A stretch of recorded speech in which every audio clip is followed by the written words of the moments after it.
Just a quick note before we get started. This is my holiday episode. I really wanted to release it on New Year's Eve because the New Year's portion of it is extremely potent, in my opinion. Whatever is mentioned about Christmas is really just as relevant as it was before Christmas, if you ask me, and I feel like these holidays bleed together anyway. Also, later on in the episode, I mentioned drinking and smoking as examples. I am very happy to say that I have been a non-smoker for the last 4 years, and I very rarely drink these days. Except for right now, because fuck it, it's New Year's!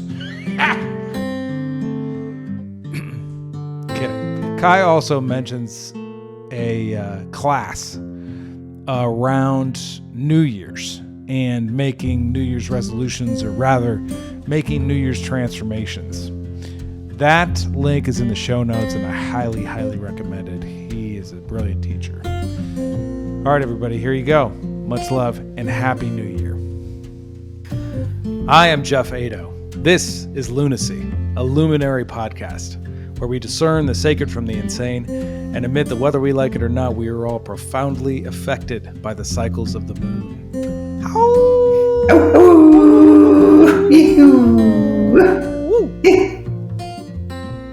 My luminary guest today is my dear friend, Kai Karrel. And now that we've shifted and created this as a luminary podcast, I want to explain why I consider Kai to be a luminary. He is somebody who has devoted his entire life to studying religions and different ways of coming to peace and being with God. And he's somebody who offers that to other people in a way that is really up to them, of their own journey on a path of self-discovery, to really having a direct experience of God, of creator, of whatever you want to call the source of all that is. He's somebody that I truly respect. He's somebody that has been through the ringer in his life and come to a sense of humility for sure about all of this. And he's a near and dear friend of mine and a beautiful teacher and brother of mine in this work. So thank you so much for being here, Kai. Welcome back to the program. My pleasure. It's my third episode with you. I'm very excited. Yeah, big time. And if you haven't heard the other two, totally worth your time. Check them out. So obviously I'm wearing my Christmas hat. This is the Christmas episode. In case you didn't know it, I love Christmas. Christmas is like my favorite time of the year. I'm just a huge fan of Christmas. I love all the songs. I go to Los Angeles every year and sing Christmas carols with quartets with the Voices of Christmas, my company. And I love that experience of sharing music with people and really getting them into the spirit and singing about the sacredness of Christmas. And, Kai, I really wanted to have you on the program today because, you're somebody that I feel has a very similar understanding and outlook on Christmas and on Jesus and what Jesus's teachings are and how to better use him as an example for each of us to connect ourselves more directly with the source of all that is in a positive way that's empowering and fulfilling. So thank you for being here, brother. My pleasure. And I'll add to that what I have to share, what I'm going to offer is another point of view that is not opposing to the current view of Jesus Christ and his incredible contribution to the Christian world, but maybe add other points of view that I tend to see as but empowering, supporting, and giving us another layer of depth so we can let's say, bring even more beauty and, in terms of spiritual seeking, another layer to the holiday. And I think for many of us, like you say, you love holiday and Christmas, and my wife Jade, that's her time of the year to shine and glow. But I think I would like to start with the fact that for many of us, the main aspect of Christmas is really the family and coming together, and the gifts and the celebration of it, put aside any religious implication. So that, I would say, would be the core of what Christmas is today.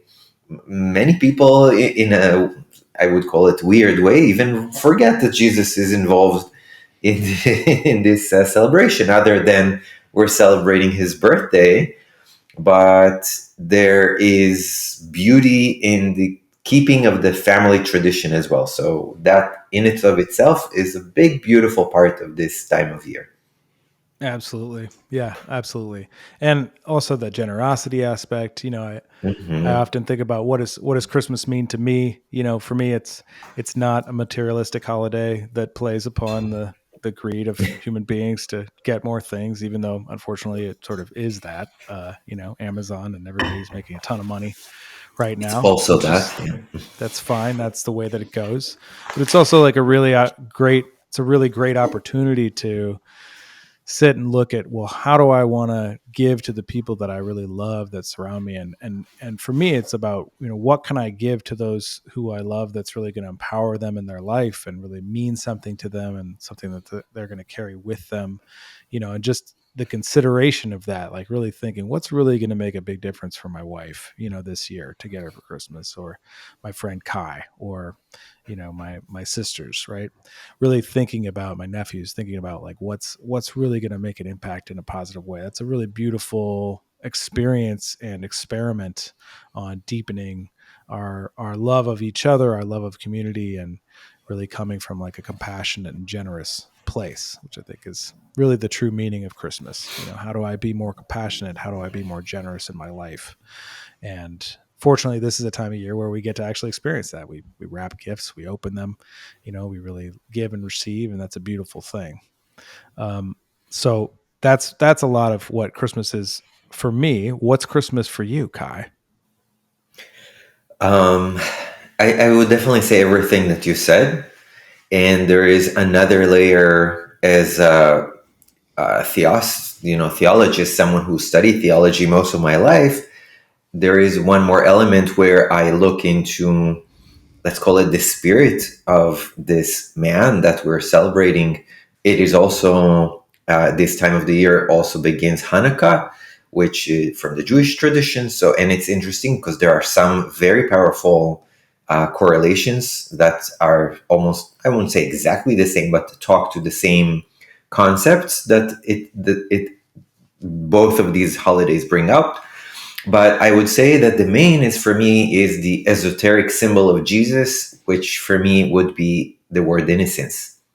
Mm. And there is something in the story, again, not talking historically accuracy, talking about mystics over centuries who have worked to decipher what we call Christ consciousness. Even the word Christ consciousness today has become a little complicated because is Christ consciousness something Christian or not? But the point actually that I'm trying to make is actually a differentiation between Jesus, space, the Christ. And it's not that his last name is Christ. Christ is a title. Jesus the Christ, which I'll talk about in a second, just like we have Gautama the Buddha. There is no Mm. such person, the Buddha. The Buddha means the enlightened one. The Christ means the anointed one, which means which relates to the moment where he received oil on his head as a um, recognition of him being the Son of God and the Messiah.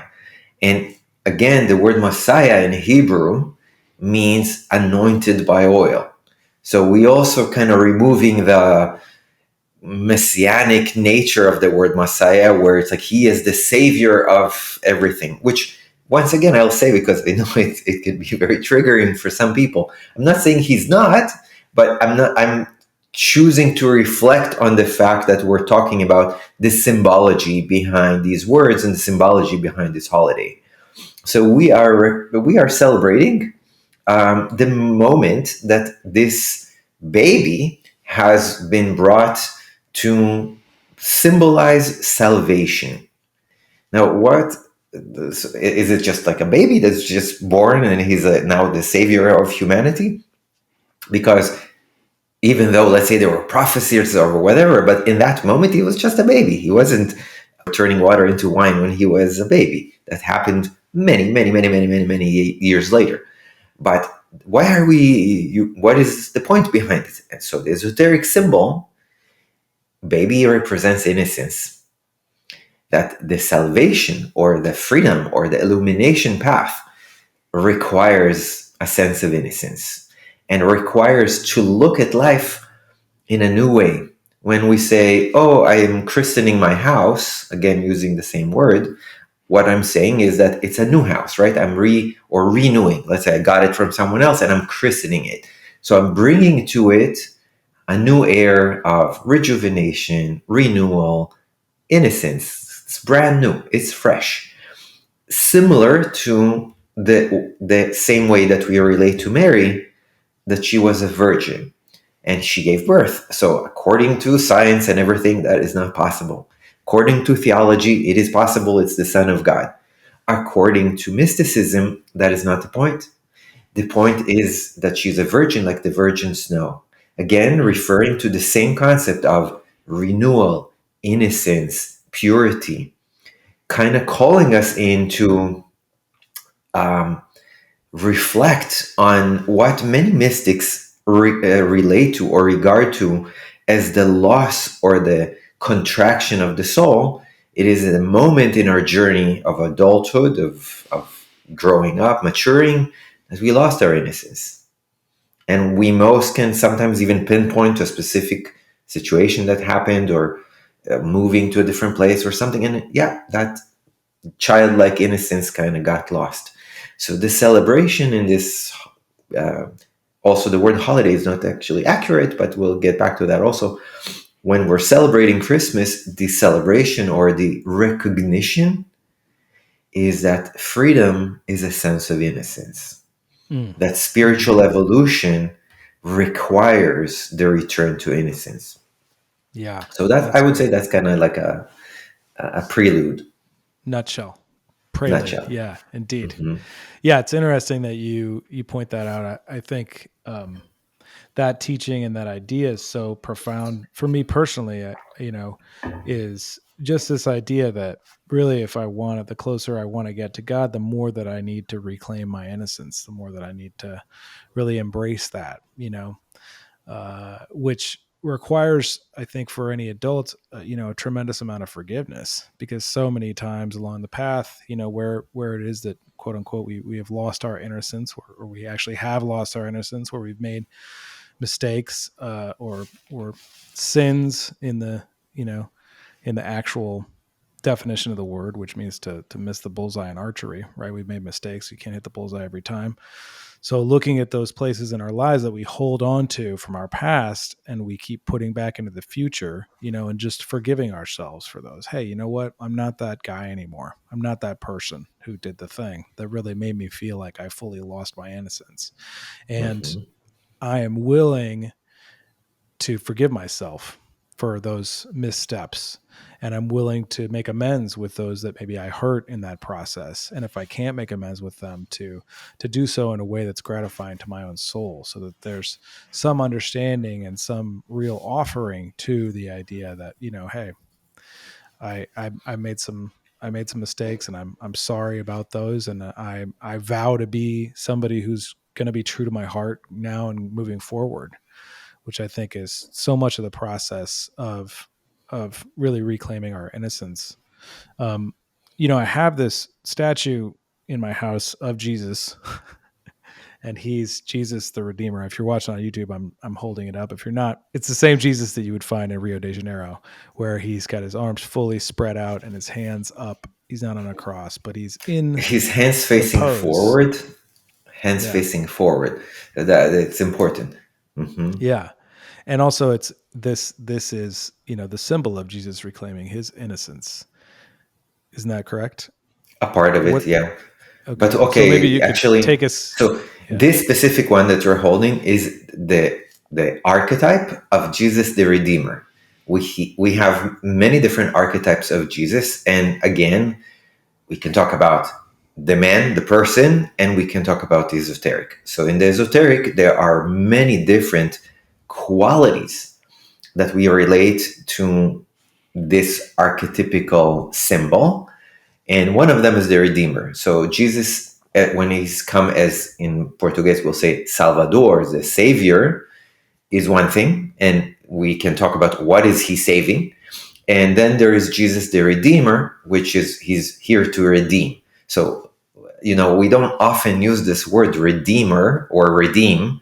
We redeem coupons, in the Right. super.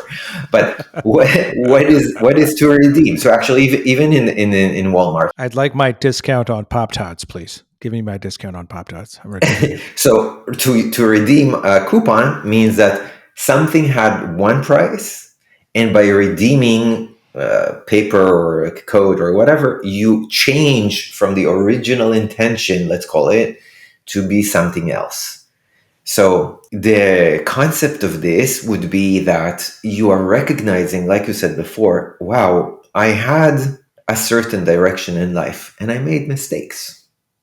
And those mistakes, I'm kind of funnily comparing to the coupons, okay? So those mistakes, I had to pay a price for them.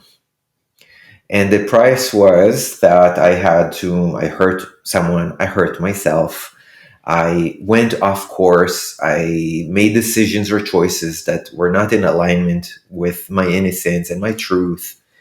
I need to redeem them. I need to pay back the difference so I can redeem or recover and get back to the sense of center.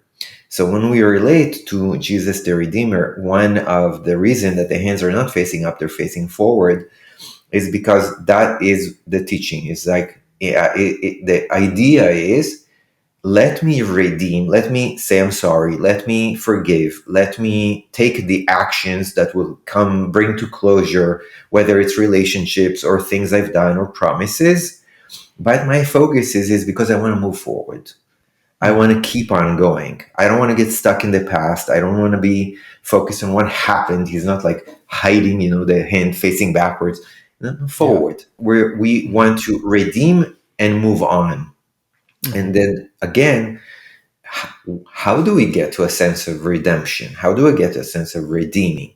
Which also relates to another complete big layer of esoteric study around the words sin, shame, and guilt, which we know are a big part of almost all religions, that they, let's say, encourage you to observe these tendencies of guilt or help you get to shame, guilt, and remorse.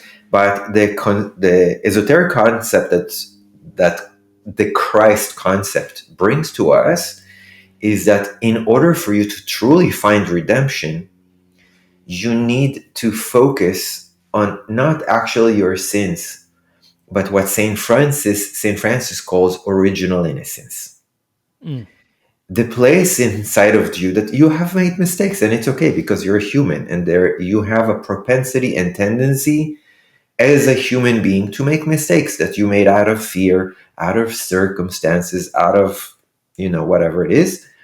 But your soul is pure and your soul is innocent, like a child, baby Jesus. That's the baby that's inside of you, that has that inner child, that has this innocence, and working with the adult part of you to bring to closure, to redeem, to forgive, to forget, and to move on. Yeah, that's beautiful. And in a side remark, I will add, this is also where it relates to Mother Mary, in the sense of the esoteric symbol of Mother Mary is compassion. So yes, of course, compassion to others, but they're even more so because in many of the kind of early statues of Mother Mary, she's often holding baby Jesus. So let's say the mother is holding, if we're talking symbols, a woman is holding innocence. Yeah. So who is this woman is not so relevant for this specific moment. Her representation is compassion. So why do you need to develop compassion to your innocence? You're not developing compassion to your innocence. You're developing compassion to your mind, to your soul that have lost the innocence. You're taking the innocence in your hands, remothering your own wounding, your own fears, your own self-hatred, your own self language that you have against yourself inside of your head, and acknowledging, okay, I've done all of this, and I have original innocence inside of me. And that innocence and that sense of compassion that I can empower myself with will help me move on with purity, with clarity, with understanding, and not to carry the cross on my back, which represents external validation, guilt, shame, remorse, all the other things that we said before. So, again, we're talking symbols. The cross, we have the cross in Christianity. That's Jesus died on the cross, of course. We have other traditions, many different traditions from Buddhism, Hinduism. The symbol of the cross predates Christ by tens of thousands of years. We have it in Ifa, African traditions, many different places. What esoterically does the cross represent? The cross represents what we call the axis mundi, the center of the earth. So when we look at the cross, what we see is a 2D representation, one line, one line. But if we turn this 3D, it is the center of a sphere, which is the world. So when we say Jesus is carrying the cross, he's carrying the world on his back. The implication that his sins affect others, that his lack of self-love or appreciation affects others, that his need for redemption is not just his own, that we are all connected through the axis mundi. We're all part of one whole mechanism, organism that requires the personal healing. So this completes the esoteric idea that the symbol of the Christ is that innocence will be the source or the first step to the redemption of the whole. Each individual coming to acceptance, love, understanding of the loss or regainment of the inner child or the innocence that was lost, in the maturity of actually letting go of the responsibility for the world, letting go of the external validation that we require, but centering in the self. And then there will be the resurrection, which is the what we call the cross of Lorraine, which is a cross that has one more line in the top. And the cross of Lorraine represents, okay, we died for our sin, meaning that we killed ourselves by hatred, fear, pain, etc.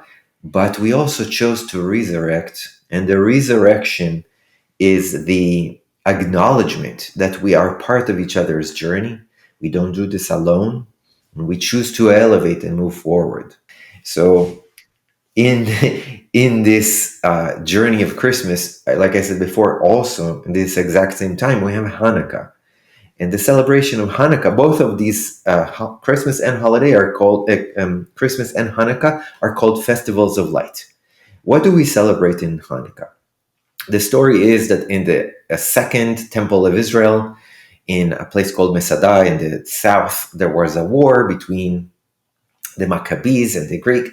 Long story, but what happened there was like a menorah, which is this like candelabra, let's call it, that needed to have enough oil, consecrated oil, for 8 days. And all they had left is like one small bottle. But that, miraculously, this one bottle lasted for 8 days, which was the enough time to consecrate and make new oil to continue. But the point is that light prevailed for the duration of 8 days. Now, very interesting. I don't know if you know in the story of Jesus, Jesus actually resurrected chronologically, time-wise, after 3 days. So it was Friday, Saturday, on Sunday, he resurrected. But if you read esoteric texts, they call the day of the resurrection the 8th day. Why would it be the 8th day? And it's interesting because it's happening on a Sunday. So also, if you go back in time, in those days, Sunday, also as it is today, in the Jewish calendar, is the first day of the week. So definitely not the 3rd day, definitely not the 8th day, should be the 1st day. But that moment of resurrection is called the 8th day because 7 is Saturday And then Sunday, they say that day is outside of time. It's the next day after Saturday. That will be the next day.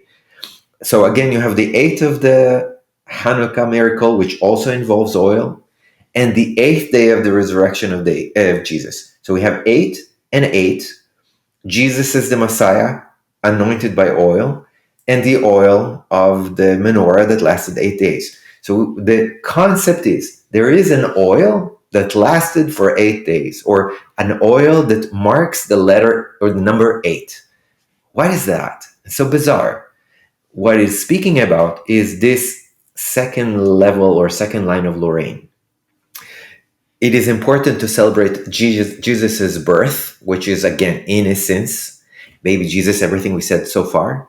But it is also, in the same time, the celebration of his rebirthday or resurrection, because that innocence will bring about a sense of resurrection, renewal. And until we can, and again, renewal, virgin, the whole, everything connects. That renewal, that rejuvenation is what we're looking for. And until we find inner redemption, we feel heaviness, we feel sad, we feel depressed, we feel things have not yet come to completion. So I'll end here, but as you can see, this is a very esoterically, if you relate to Christmas, you realize that, wow, this is actually not so simple.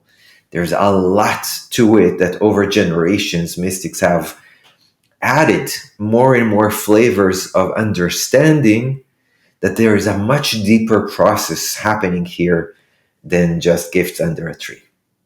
Yeah, definitely. I'm going to take the hat off just for now. It'll come back later at the end, I promise. Don't worry. I'm sure it's hot. It's a little warm, a little toasty. Yeah, that's really fascinating. I part of my thing about Christmas and about Christianity, and I grew up Christian in a very liberal Christian church, which talked a lot about compassion and love and forgiveness and redemption, but more in an inclusive way. Like this is not the full way. Believe what you want to believe. In fact, my church now, Countryside Church in Omaha, Nebraska, is part of a tri-faith initiative. It's the only place on the planet where there's, on the same plot of land, there's a mosque, a synagogue, and a Christian church. And so that sort of demonstrates the inclusivity of that faith and that tradition, which is totally aligns with my personal beliefs and how I see Christianity and how I move about in the world, even today, even with drinking ayahuasca and using plant medicine as a means of connecting deeper to God in my own way as a way of prayer. I find that this idea that Jesus is the Savior and that He died for our sins and that He is the only way to get to God. That doesn't, even though, look, that totally works for a lot of people. And if that's your take on it, I totally respect that. And please don't be offended by what I'm about to say. For me, it's much more powerful to look at Jesus as someone who really achieved this state of being the Christ or being an enlightened person, or of like really recognizing that He is the Son of God, but not exclusively. In other words, I also am a son of God as much And as so are you. and so are you. And so is everyone who's listening to this, not from any sense of arrogance or pretentiousness at all.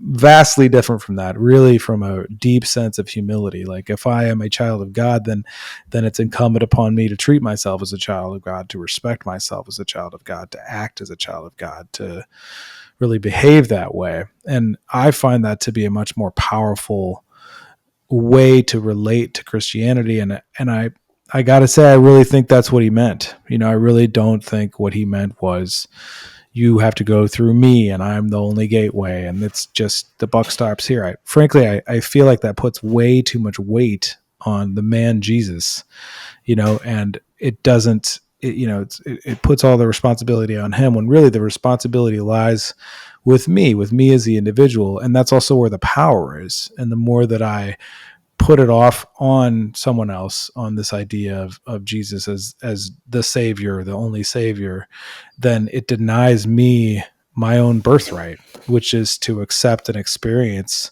myself as a child of God, somebody who's really living in harmony with the spirit of nature that brought us here, with the spirit of compassion and generosity, with the spirit of love, like of true love, of real love, penetrating love that is compassionate for all beings, myself included, that allows me to exist on the same plane. And granted, I haven't gotten there yet, but I'm trying. That's the goal. That's what I'm looking towards. And I think it's tremendously powerful to relate to Christianity in that way, as in terms of, hey, here's this person, this human being that really attained a level of enlightenment that allowed him to create miracles and allowed him to really teach people the spirit of compassion, and give parables and teachings that would enlighten people and have them be more kind to each other and really recognize our interconnectedness.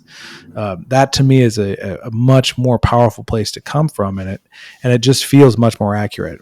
I candidly, I feel like so much of Christianity, particularly historically with the Crusades, etc., and the Romans, etc., and the way that the books of the Bible have been delineated, they took a lot of his teachings and turned it into a means of control and of empire and of controlling other people. And if you don't accept Jesus, you're gone to the devil, etc. It's very simple. Like, really, I think as we evolve as a species, we spiritually, materially, physically, socially, in all levels, there is a point of being able to recognize inside of ourselves that we need different levels of relationship and connection to God as we walk the path.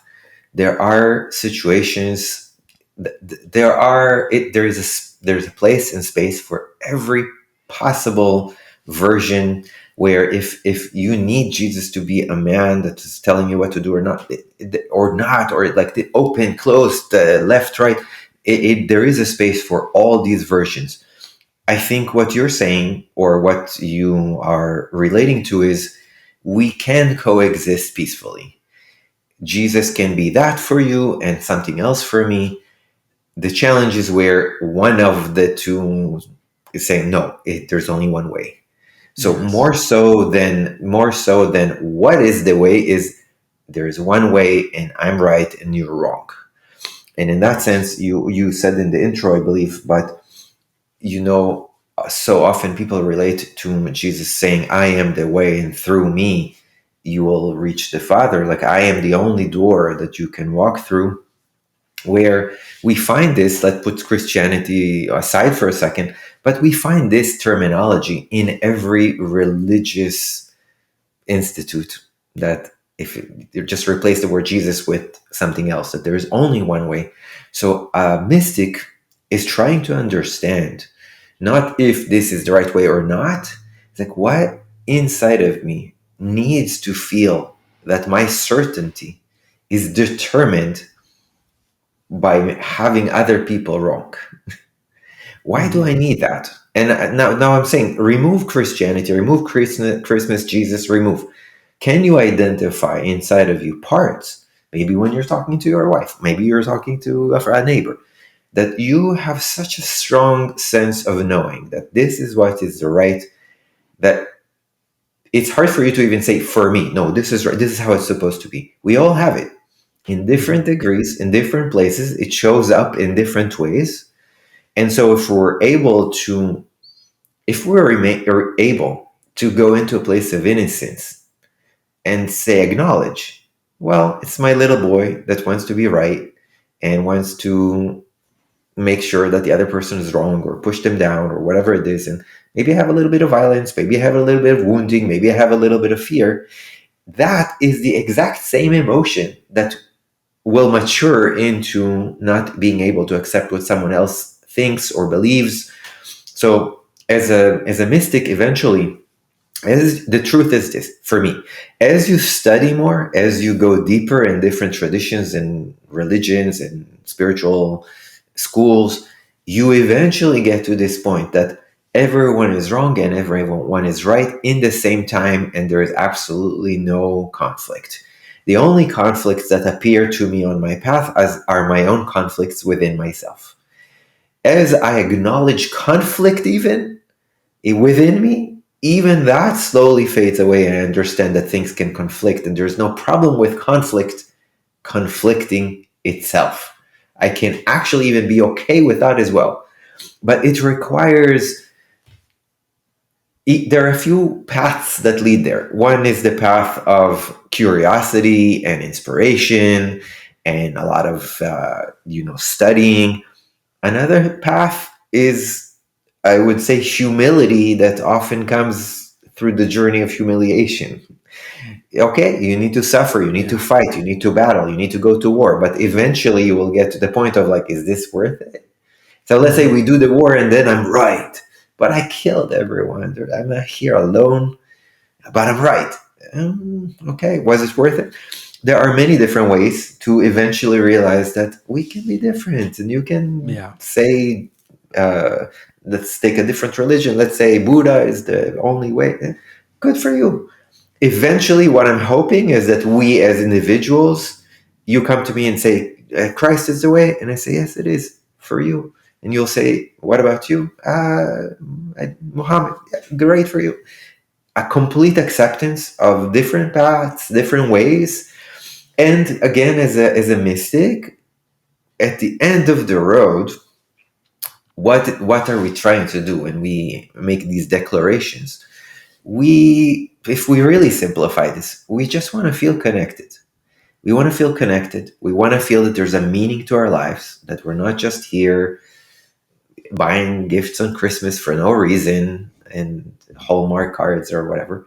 We want to have a meaning to our suffering. We want to have a meaning to our relationships. And we're using what we have learned, what we know, how to bring meaning. But what if, as a human being, I choose to empower myself and give things the meaning that empowers me the most?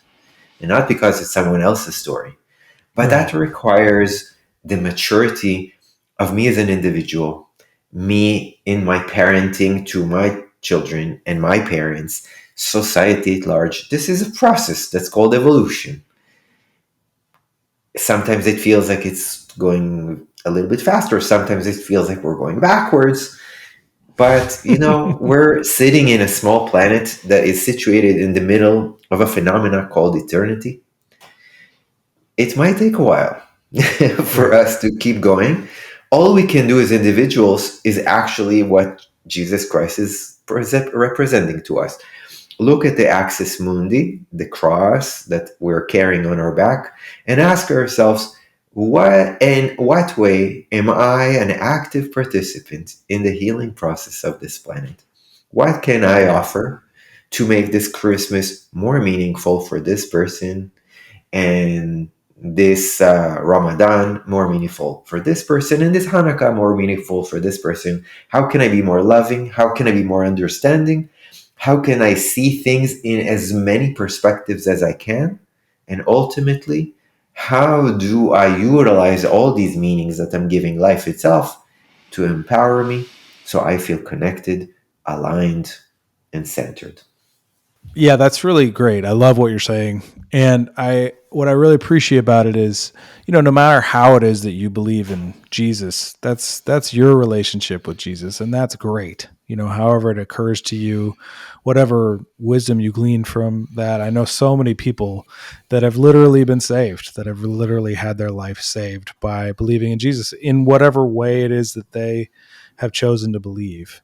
I suppose the only thing that I get like upset about in my heart is like how many times Jesus has been used to murder other people, like the Crusades, etc. But that's a lot of old history right there. That's not really, you don't find that as much in this day and age. And that's where I get sort of spun out of. I don't get why you would want to pull somebody off of their path because your path is the right way, so right that you're willing to kill people, which obviously, however you believe in Jesus, is not the core teaching. And like we said, not just Jesus. I mean, there are all fanatic points of view in every religion which is not acknowledging that people can have different opinions and different feelings. And it's a part of the growth of humanity. And that's why I keep coming back to esoteric symbols, because the esoteric symbol does not deny the existence of Jesus Christ. It's giving another point of view that most often came from mystics and people who are not necessarily Christian theologists, or they say, okay, I'm intrigued or curious by this man. How can I take these teachings, relate them to me in a way that will empower me and support me? Maybe I will not die and go to the Christian heaven. That's okay for me. I'm really inspired by what I am finding on the way. Yeah, exactly.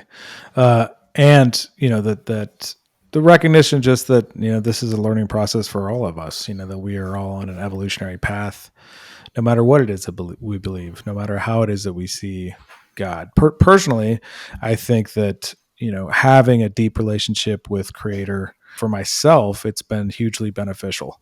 For me, it's helped me to forgive so much and accept so much more who I am, and really look to, well, how do I look at the interconnectedness that we all have?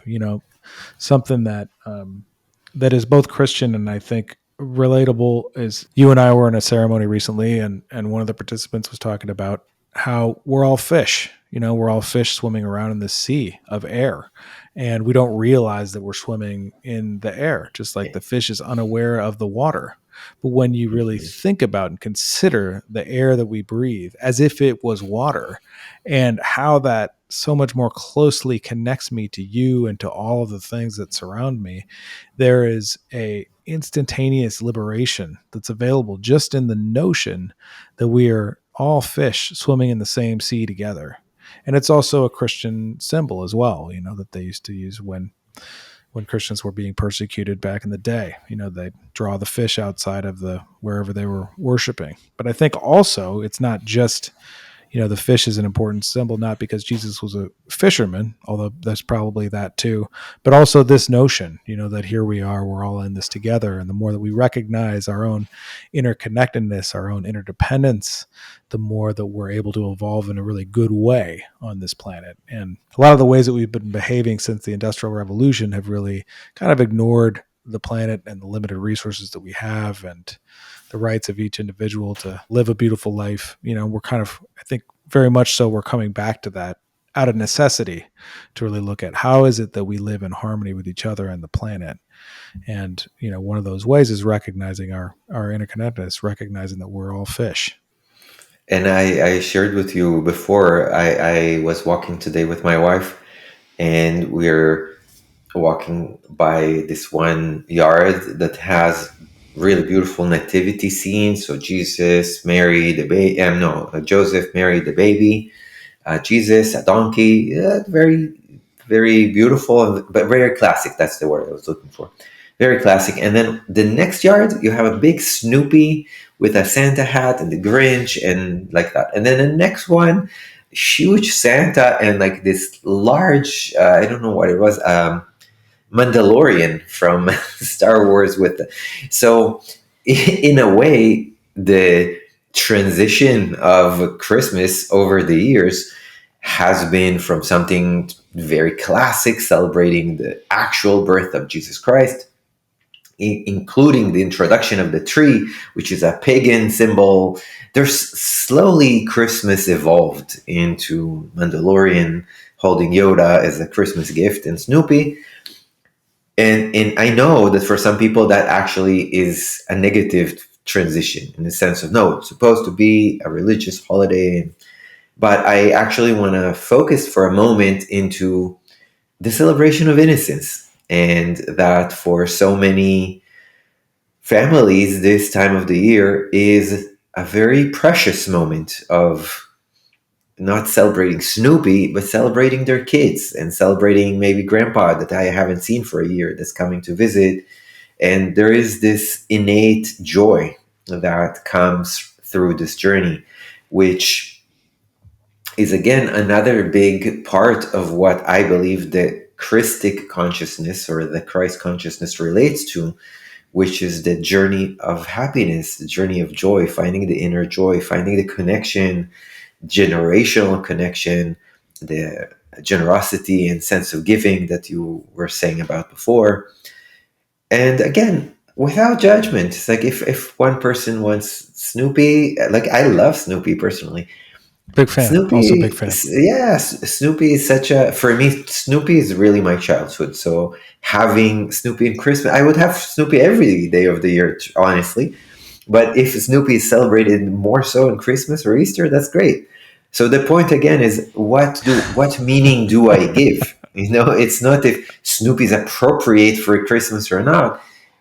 It brings me joy, really, truly. It brings me happiness, and it helps me feel more connected to my innocence, to my self of childhood.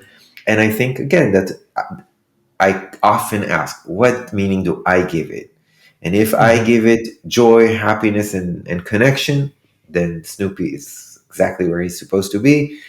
And when I look at the beautiful nativity scene that they made there, makes me feel connected personally more to the sense of innocence, of divinity, my spiritual work that I'm working on, what I need to work on, what I need to explore. And they can be one yard next to the next, and there's no conflict. And both parts of me need attention, the spiritual inner work that I need to do in my innocence, and my Snoopy side that also requires other kind of work. So it's really, again, looking in the eyes of how do we complement, how do we work together, how do we celebrate each other.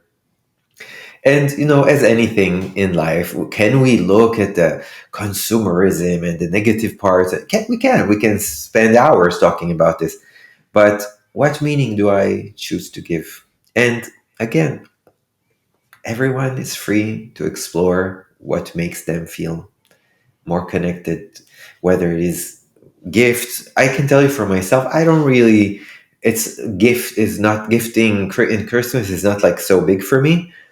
More important for me is like a card from someone, or like to feel someone thinking about me. So it's not necessarily the consumer part of it, or that I need a new, I don't know, whatever, watch, phone, whatever it is, but more so, wow, I got a beautiful card from you and Christine. It really touched me. So it's more about that than anything else. But again, that is the meaning that I'm choosing to give to it. And I think at this time in the world, there's so much that we all kind of, I would say, forced to complain about, because there's a lot going on in so many different fields. And we can also pause and enjoy the sparkles of light and beauty that we have between us. Mm-hmm. Maybe aliens are coming, maybe the government is Yeah. stopping, maybe there's so many things, Who knows? but there is also so much beauty and so much friendships and so much connection. So really Yeah. choosing to empower ourselves with what we want to. Yeah, absolutely. Yeah, it's there's a couple things there for me. One, one of the things I love about Christmas is this notion that something really miraculous happened and that life is full of miracles. And then, we sing about those miracles with Christmas caroling, etc. And we enjoy all this music that's pointing to angels and all of these celestial things. And it's just there's a deeper recognition of the magic of life itself, which I think is so valuable. I also really love and wholeheartedly agree with this notion that, however it is that you define Christmas for yourself, you know, it's just really great to make sure that that's empowering for yourself, for myself. It's really great for me to to recognize, are my beliefs in Christmas and how I'm celebrating this holiday, is it empowering for me to lead a path that really speaks to my true heart, my true desires, my true love of life.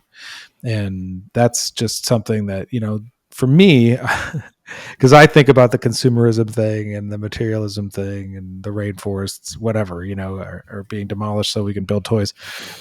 That's not entirely true, right? But if I go down that rabbit hole of thinking about all that stuff, I lose the spirit of the empowerment of reclaiming my innocence, of really recognizing the miracle of birth, the miracle of existence itself, the miracle of really being able to forgive and be compassionate and generous to others. Um, so for me, that's super important, is to make sure whatever I believe is really empowering for myself and others. At the end of the day, in this holiday, ask the question, how can I be a conscious participant in the healing process of Mother Earth? What meaning do I give? How do I contribute for the bigger picture? And I'll just say one more thing, more from esoteric point of view. The origin of the word holiday, the most ancient version of it is to circulate. The word in Hebrew means to go around and around and around. Hmm. And and then the second came as a holy day of wholeness, but also holy. It's a holy, spiritually. But I want to look at the circle motif first. Why is this that holidays are circulating? Because you come to the same day every year. So it's like it's another round has passed, another whole year, and then you're coming back to Christmas. And then another whole year, and then you're back to Christmas. What is this circling concept? And the idea was that these are, let's call it, pit stops in the journey of life, that you actually in these holy days, often in many holidays and traditions, there is fasting, there's you go to church. It was kind of like a let's pause from the day-to-day mundane reality and contemplate what Mm-hmm. happened since last Christmas, what happened since last whatever holiday, Hanukkah. What Mm-hmm. did I go through? What changed in this duration of the year? So it's not just a celebration on the surface, that gifts and all that, but more so an inner introspection. It's similar to a birthday in that you're pausing and okay, I am 47, 8, 9, 10, I don't even know, whatever. What is the meaning for me that a year has passed? Mm-hmm. So I invite, any person whose Christmas is important to them, add this one more layer of importance of, okay, you will have the dinner and the gifts and all of that. Take 1 hour this Christmas to sit by yourself in your room, maybe Christmas music, you can carol to yourself, but take an hour to journal and observe what happened to you in this year. And these holidays do have esoteric meaning, meaning that it's a specific date of the year, specific energetic in the astral. There is a reason for this, which I didn't go into the eight of the oil. Maybe we can get back to that if you want. But there is something that happens in this duration, that light prevails. Take the time to see what challenges you went through this year, that your Mm-hmm. light has prevailed. Mm-hmm. What difficulties have you overcome that now you're looking back are miraculous? So the miracles, not Yeah. just there, right? There's quite a few. Know you personally. That you've been to Yeah. some miracles this year. So this is the moment to recognize this miraculous rebirth. You are given another chance. Take it. Enjoy the resurrection that happened to you. Where did it lead you? Where are you today? And where would I like to see myself in the next one? What am Yeah. I taking in for the miracles of this past years and translating them into new behaviors, new choices, new empowering meaning? So I will come back to this map next year and like, oh wow, look all the miracles that happened again. Yeah. So that's great. I love that. And that brings us into our kind of the next thing that I want to chat with you about, which is, the new year. So here we are, we're recording this. This is the winter solstice, at 1 a.m., 1:22 a.m. Pacific Standard Time. We will have crossed into the new year, the actual new year where there's more light every day again, moving forward than there was. Like, this is the darkest day of the year. We're about to move into more light, and then also looking at what do we want to create in the new year. I know this is like every year it's a big deal. Everybody's making declarations, not declarations, but what do you call them? Resolutions. Resolutions. Resolutions. Everybody's making resolutions that they're going to fail at. Oh, sorry, I speak for myself. I'm sure you No, guys knock 99% all of of the them out. people. If you're like me, and I think you probably are, a lot of the resolutions fall by the wayside, or we fail, and then we don't get up and recommit, and then we feel guilty about it, and we go back into that same cycle of suffering that we've experienced before. And going into the new year, like this year, I can say for myself, it's a big deal. Like these next few days leading up into New Year's Day, like I'm really focusing on doing a lot of planning. What's my life going to look like? What is this podcast going to look like? What's my music going to look like? What are my other creative endeavors going to look like? What's my business going to look like? Because I'm really keen to create something powerful in a way that I haven't done before. In a way that maybe I've intended and thought, yeah, I'm going to do these things, but no. This year I'm really creating the space and opening the space of like a huge transformation of my life for myself and my wife. And we've talked about it. We're in this process of creation. And part of that is what you were saying, is like looking at all the things that I have gone through, because I've had this last year has featured a lot of struggles for me, a lot of challenges, death and, health Injuries. challenges, injuries, all kinds of stuff. And things that I have survived and moved through sometimes powerfully and other times not powerfully. And just taking stock, looking at all of that, forgiving myself for when it wasn't that powerful, and looking at what are the lessons that I learned? How am I going to move forward in my life? This new year coming right after Christmas, it really is a personal resurrection for each of us in a big way, if we choose to see it that way. What is this year? What is 2025 going to bring for me and my true passion, my true desire for life?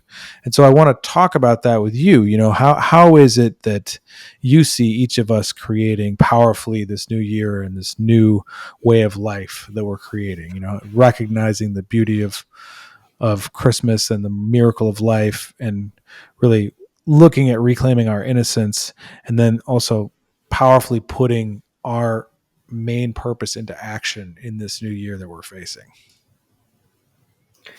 I have a class that I'm going to do exactly about this, because as a mystic, your job is to develop a sense of radical sincerity with yourself. The only way that you can truly evolve spiritually is by coming to a conclusion that you're choosing in the present moment to completely acknowledge where you're at, what is happening to you, and what you're experiencing. You realize eventually that you don't really move forward unless you're coming to a full recognition of where you're at. The ego has a tendency to always look at where I'm not and where I want to be. So right. Either what I failed or what I will, if I will get there, then I will be happy. So our, let's say, natural tendency towards resolution is somewhat of a safety net for the ego that will ensure that you actually don't change. So the ego will... Wow, that's fascinating. That's great. Yeah. We're setting ourselves up for failure so that the ego that has survived so long through all of these like failures that we've survived can continue to fail in the same way, so that the identity that we really believe is true, that is fundamentally flawed because of all these things that we screw up all the time, gets to keep screwing it up so that we can continue to preserve this identity, which isn't even real. Absolutely. So what the ego does, to simplify what you just said, what often happens, and as we get to this December 31st or a couple of days after, many people will sit and they have vision boards and goal setting workshops, and they write like 100 things. And if you go to the gym, let's say December 27, it's a normal day. January 2nd, you can't even, there's a line to the water. Like you can't even, because everyone's like, I'm going working out 6 o'clock in the morning. So what will the ego does? The ego wants to ensure that your list is so full and full of things that are quite hard for you to do and require tremendous effort. So it won't say, let's say the ego will not say, go to the gym 3 times a week. It will say every day at 5 a.m. Now, the weird thing is that you're actually going to succeed for a short duration, which means the ego will actually help you and let you do it and feel super empowered. You'll feel, oh my God, I'm doing day 4, I'm killing it, I'm doing it, and I'm eating the things and not eating the donuts, and I'm going to sleep early, and I feel great. Now Mhm. you're not questioning yourself that, hold on, I did exactly the same last year. And by January 15, 16, 17, this completely blasted away. And I just like, the funny thing is, when people do these goal setting workshops and stuff, they are so motivated and so full and so many ideas and so creative. But if you ask them, let's say February 2nd, hey, how is it going with your master plan of the universe? The interesting is not the answer is not what you would expect. The answer would, you have two expectations. Either they say, yeah, I'm like full on and I'm doing it every single day. Or you'd say, I'm so sad, like it's not happening and I can't believe it. That's what is the no. The answer is like, yeah, I know, yeah. Apathy. Yeah. So in December 31st, the ego is guaranteeing apathy. What it's aiming for is not failure. What it's aiming for is not success. What it's aiming for is apathy. Hmm. Because every time that you reach that point of apathy, you are shortening the possibility of you going through what we call sustainable, consistent change. You just have 1 pound less of effort that you are willing to give in. Every failure is going to help your ego have more strength not to commit to changes. Hmm. And Hmm. that's what the trickiness of this resolution mechanism is. Yeah. It is to resolve. That's what you're resoluting. You are resolving the conflict, the short term conflict, by creating a long term. It's not resolutions, it's dissolutions. Hmm. You are coming to a place of destitute, of dissolution. You Hmm. are ensuring the fact that your ego stays exactly the same, if not less. So Right. what's the trick? How do we shift this? Because it doesn't sound so good. We Yeah, shift this. because if I can interject just for a second, Mhm. um, you know, I totally relate to this so hard for myself.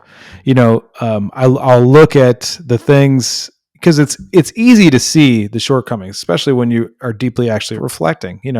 I need to lose 15 pounds. I want to do X, Y, and Z with my career. I want a really powerful record release. I want all these things to happen in my life, that I've heretofore not been able to achieve.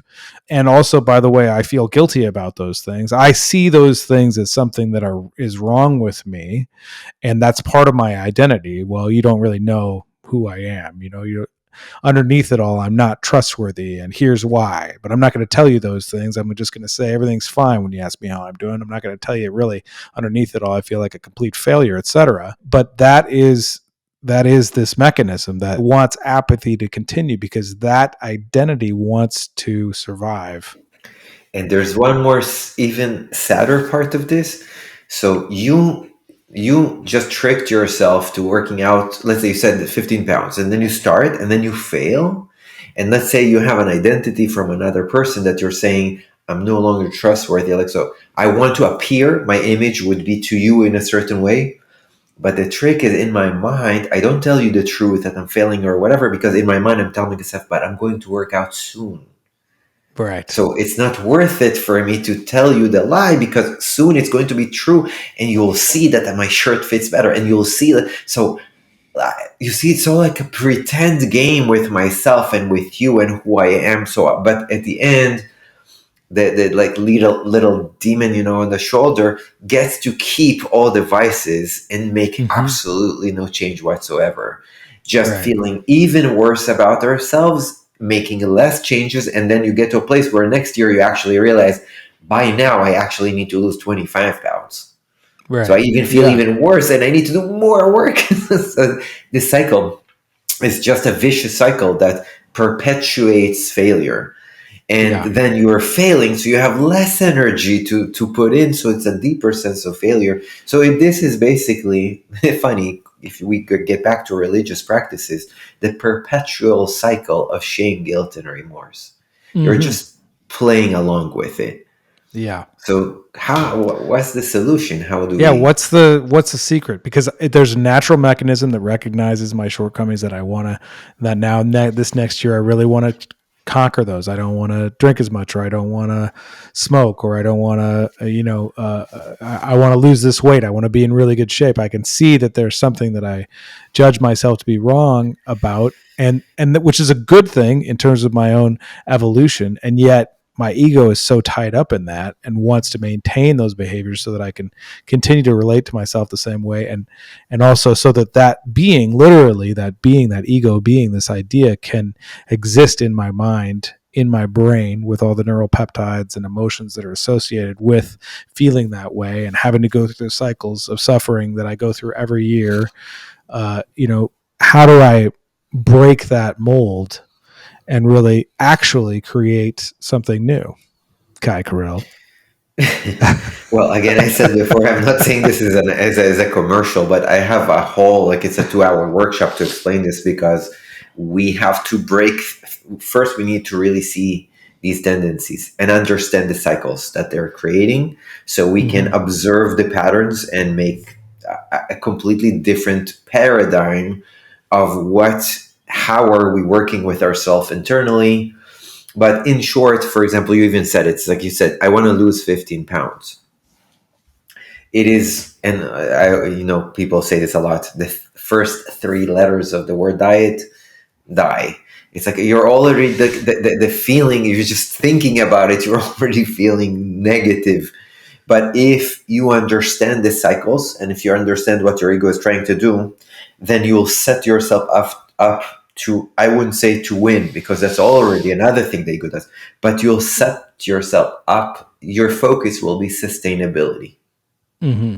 not quick, intense results that are just not achievable. So you're going to create not resolutions. There's a different words. I use intentions, but I explain why intentions. You create specific intentions. And a terminology that I love from Anthony Robbins is that you, instead of looking at um, a set of if-then rules, that if I go to the gym, check. If I not go to the gym, X, I failed. Win, fail. If instead of this, you create yourself. So Anthony Robbins calls it an hour of power, which encapsulates, could be journaling, working out, whatever it is for you. But Mm-hmm. he says it's more important that you consistently come to this hour of power than a year of promises and things that you keep failing or winning. So you Mm-hmm. need to set up the game in such a way that no matter what, you're winning in it, that you're Right. not looking to lose weight, but to gain health. Mm-hmm. You said, I want to lose weight, so let me come with a machete, just cut 15 pounds. That's not what you Go want. for it. I'm ready. Come on, Kai. You could do liposuction on me any day. All right, let's get it over with. So the thing is, you want to be healthy also in the process. You can starve yourself, but you know that what's going to happen is that the moment that the diet is over, you're going to gain it all back, or even more, because it's Right. not sustainable. It's not something that you're actually inwardly happy with doing. You're like, okay, I'll Mm-hmm. work really hard. There's so many already statistics. We're in this game for so many years. People know Mm-hmm. diets don't work. It Yeah. doesn't stick. The change needs to be personal. A change of personality. It's not a change of what you put in your mouth. Not only. So yes, if I think that I'm healthy and I eat donuts, that's not going to change. But I need to pause and like, why am I so drawn to this donut or chocolate croissant in my case, and make the inner changes that are required to make better choices. But Right. for that, as a spiritual seeker, different people say differently. You just never look at the donut. As a spiritual seeker, the question would be, I need to understand the causality. Why Mm-hmm. I am acting in the way that I am. What are my patterns? And how, by understanding these patterns, I create new ones, because I am a patterned being. I am needing discipline, I am needing routine, I need all these type of things. But let me create a resolution plans that centers not around winning or failing, but centers around sustainability. And that means you might start way slower than what you think. So instead of going to the gym every day 5 a.m., maybe you'll go twice a week at 12 p.m. or at something, I don't know. But that is more sustainable. And you will be Right. able to continue that. And yes, you will not see the results right away, but you are teaching yourself to be less result driven and more Hmm. meaning driven. So you're driven by what it means to you, and you're taking inventory how your ego is reacting slash responding to the situation, and you're willing to work on the long run and not just January. Like you Hmm. want a plan that, again, let's say in next Christmas, this has become the new you. It's not something that you did and you achieved and you checked off your books. But yeah, I'm a person who, not yet, but I'm close to saying I'm a person who goes to the gym often. Hmm. I hope next year I'll be able to say even more than that, but I could not say that last year, Hmm. and definitely not the year before. But I knew I worked with myself in a very, in my case, around gym, there's a lot of resistance. I had to find the negative. Why is it so hard for me? And find the external sources of inspiration. One of my padrinos and my wife, and I had to trick myself in so many different ways. But I found it. There are other Hmm. areas that I've been working on for maybe a decade, but they have become who I am. They're a part of my inner discipline that is no longer something that I have to force myself. But this starts with the willingness to recognize I have done these resolutions for the last 40 years. It does not work. Hmm. Yeah. And I'm willing to face my patterns and come to them from a different point of view. Yeah. And fundamentally, what part of what you're talking about is really just being willing to be still enough to look at the source. That's something that's, that I, it just never gets old, Kai. It doesn't ever get old. All right. It never stops losing its power. Be present, really pay attention. Really, how do I deepen into this particular moment right now where I'm sitting here with you talking, or where you're sitting here listening to this podcast? How do we deepen into this particular moment of consciousness and really like notice what are my tendencies? Where is it that I want to run away to for myself? Where for me that's what I'm looking at. Why, where am I going to jump into a fear racket, where I'm going to be afraid and I'm going to start lashing out? How do I stop? How do I stand in my mature masculine and really like accept the man that I am, and just also notice, for me, where this little boy energy is coming from, and really stop and just say, okay, I see you, I recognize you, and this is what I'm really committed to in my life, and being willing to stand in that space. So for me, what works and what is helpful is just continuing to deepen my practice of being present, whether it's meditation, prayer, whether it's going to drink ayahuasca every once and again, whether it's going to church, exercise and running, and really like deepening, my connection and just my feeling of being in the moment, a space where I can, forgive myself powerfully and see the tendrils of my behavior, as you say, the things that are attached to why I'm eating, Jack in the Box late at night. I don't do that, but if I did, why is it that I'm going to that place? Asking for a friend. Yeah, the famous saying, the most famous saying of the ego is I'll be present tomorrow. It's like, yeah, I don't have time to be present today. I'll be present Right. tomorrow because, again, it's all tricks. It's all the tendencies, the survival mechanisms of the mind that lead to, again, back to what we started, away from innocence, which is shame about the past, hope about the future.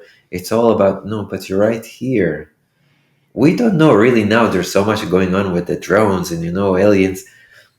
Maybe there Yeah. is no tomorrow. Why are you making plans for next June? It's like, why do you know next June? We might not be next March.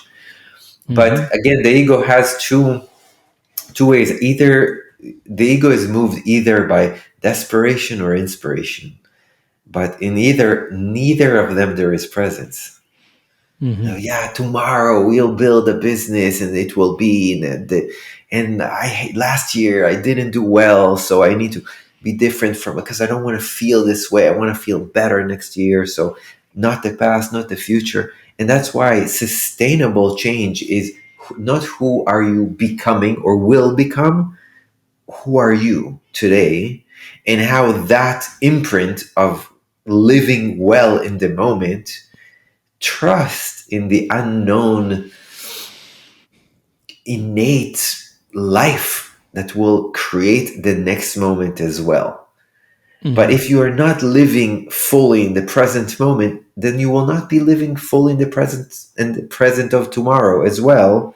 Even if you worked out at 6 o'clock in the morning and didn't eat the donut, you're still not going to enjoy it. You're still going to be in the next day and then the next workout and the next donut.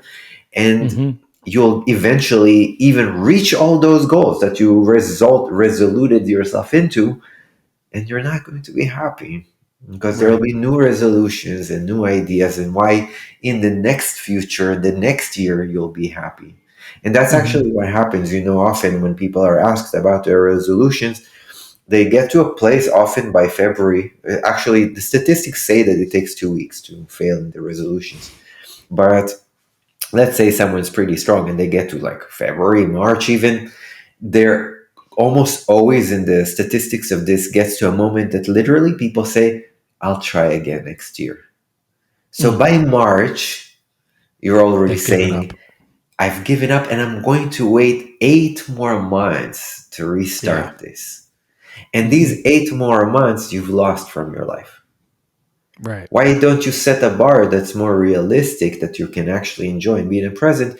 And okay, you maybe not get to the running three triathlons in a month that you planned on. Maybe you ran to Starbucks and back. Maybe, but you enjoy the process and you get to Starbucks and you still drink the drink that you should not be, but you're enjoying it and you're there and you're actually experiencing the life that is happening to you instead of running towards the life that you don't have. Mm-hmm.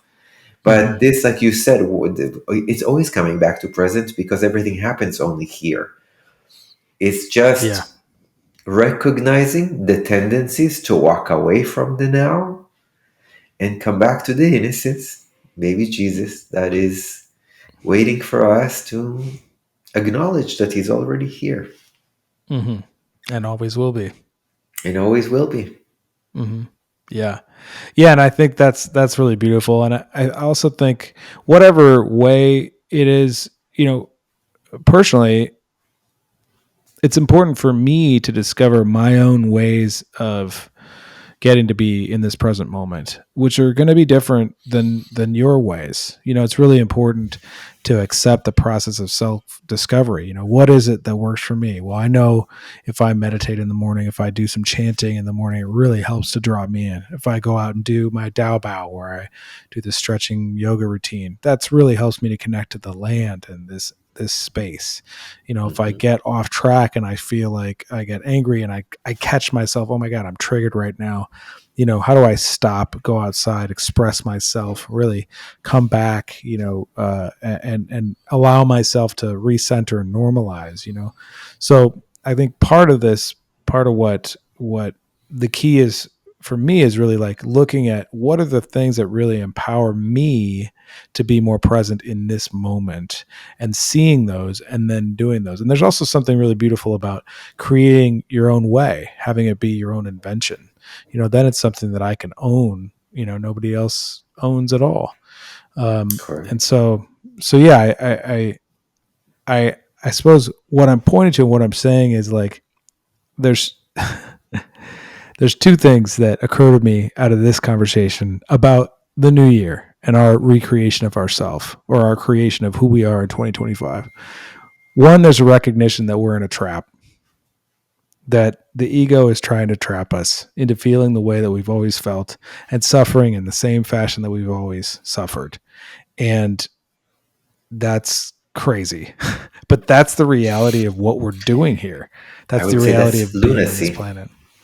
That is Mhm. the lunacy of this human existence. We are in a trap that wants us to stay in the trap and continue in the same ways that we have been doing for our entire lives.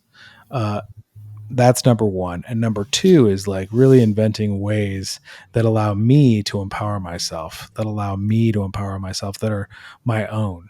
And of course, through all of that, looking at how do I forgive myself? How do I relinquish this guilt and shame that I've been carrying? How do I get rid of that? How do I make amends, to others and to myself? How do I really forgive myself for how I've been being in the past, and create who it is that I'm committed to being now. Look how beautiful this ties into everything we've spoken about. Yeah. So, first, lunacy, right? Lunacy means the phases of the moon. We have the empty moon and the full moon. And we're talking about that is the cycle of the ego. I don't have, so I need to wait. I want the moon to be full. I want to get there. I'm not here. I'm here. I'm not there. I need to go through the cycle. The miracle of Hanukkah, that there was an empty that got filled every single day, the trusting in the journey. And then the Jesus Christ, now we can relate what you said. I am the way. I need to Mm-hmm. find I am the way. There is only my way, the I am presence within me. There is no Mm-hmm. external, no, I am the way. I will understand the lunacy of my mind. I will understand the cycle of empty, trying to be full all the time. And I will listen to the innocence of my heart above and beyond the shame, the guilt, the stories, the lunacy and the craziness that I've been following the same process every single year, coming to the exact same results within 2 3 weeks and going through the same process of getting to the same trap next year. So this time I'm going to pause and I'm going to find my own way. And I will carve my own way. I will make it by myself. That's why we have Jesus and Joseph as carpenters, carving their own way, forming their own creation. Creativity is a big part of the Jesus story. The carpenter is not just a job, it's the ability to mold the things to have a different meaning, it's a tree, but it can be a table, it can be a chair. Same tree can have different meanings, different purposes. So learning to carve the I am, how do I create it from the inside out and not from the outside in? And the lunar cycle of observing the ego, how it feels so full of motivation, and just in 1 month it's completely gone and empty, and then it's Mm-hmm. excited again and then empty. So instead of being in the cycle of lunacy, maybe understanding the lunar cycle and working with it, and understanding what I need and how I work with it, instead of just blind cycle after cycle after cycle, just suffering through the process. Yeah. That's beautiful. That's great. Putting my Christmas hat back on. This has been a really great episode. Kai, I asked this of everybody, and I want to ask you again, even though you've kind of addressed it. For you, what is sacred and what is insane in this moment? In this moment, the immediate answer that came to my mind is my wife. But I would say um, sacred. In this world, actually, I would say that to choose to see sacredness in everything is quite insane. But I believe that that's the path that I've chose to walk. To really give meaning to everything that happens in my life is sacred. And perhaps I'm insane. Perhaps I'm mad in choosing to see light in life and beauty in people no matter what. Definitely had a lot of experiences that could have proven me otherwise. But I'm choosing this insanity of bringing every situation around me to sacredness and beauty, and trying to learn from the craziness of life itself. Beautiful. That's awesome. That's great. I love it. To all of you out there listening, I just want you to know how much I love you, how much I appreciate you, that you invest in your time into listening to this program, your energy, your attention. I really appreciate you, and I really appreciate the journey that you're on and that we're on together. And I really love you. And I really want to thank you, Kai, for being an inspiration in this world, for continuing to do the work that you do, for being my brother, for showing up the way that you show up. You're a luminary. You're a light in this world, and As are you. I'm privileged to know you. Thank you. I really appreciate that. And thank you for doing this podcast. You have quite a lot of episodes and amazing people that you interview. Really, every episode is also what I love about Lunacy is the variety of really so many topics and so many different teachers that you bring. It's really inspiring. So thank you for leading the way and doing this. It's really inspiring. You're welcome. Thank you for thanking me, and I love you. I love you too. Merry Christmas. Yeah, Merry Christmas and a very happy New Year. Every year at Christmas time, I go down to Los Angeles and I sing Christmas carols professionally with a company called The Voices of Christmas.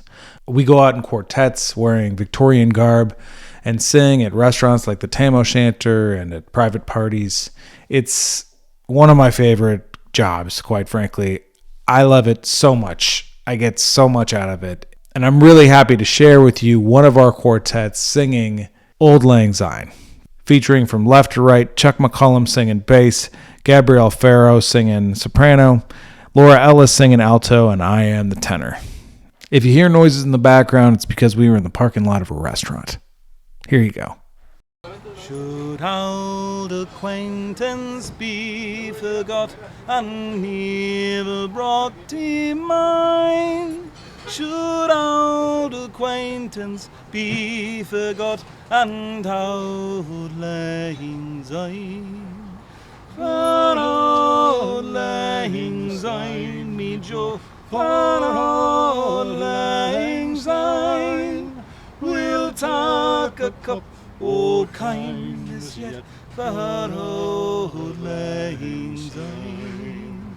We two had run aboot the braes and poured the gowans fine, but we've wandered many a weary fet for Auld Lang Syne. For Auld Lang Syne, me Jo, for Auld Lang Syne, we'll take a cup o' kindness yet for Auld Lang Syne. So here's a hand, me trusty fear, and give us a hand of thine. We'll take a right good well walked for Auld Lang Syne.